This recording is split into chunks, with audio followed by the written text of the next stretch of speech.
এরপরে আহলে সুন্নাত এবং আহলে হাদিস। আসলে আহলুস সুন্নাহ এই টার্মিনোলজিটা খুব কম্প্রিহেন্সিভ। আহলুল হাদিস, আহলে হাদিস ভাইয়েরাও সুন্দর নামকরণ করেছে, তারা তাদের মতো খেদমা করে যাচ্ছে, I do appreciate that. But আহলুল হাদিস থেকে আহলুস সুন্নাহ নামটা বেশি শামিল, বেশি চমৎকার।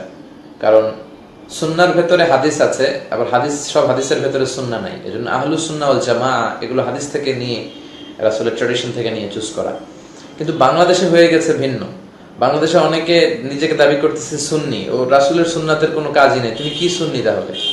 রাসূল যেভাবে ইবাদত করেছেন, তুমি যদি আশিকে রাসূল হও, তাহলে পুঙ্খানুপুঙ্খ রূপে রাসূলের রেখে যাওয়া সুন্নাহ, এগুলোর সাথে তো আপোষ করা যাবে না। এগুলো সবচেয়ে বেশি মানতে হবে। সুন্নাহ সবচেয়ে বেশি ভায়োলেট করে যারা, এরা হয়ে যাচ্ছে সুন্নি। এটা ঠিক না। তো আহলুস সুন্নাহ নামটা ভালো, কিন্তু তাদের মধ্যে সুন্নাতে সবকিছু থাকতে হবে।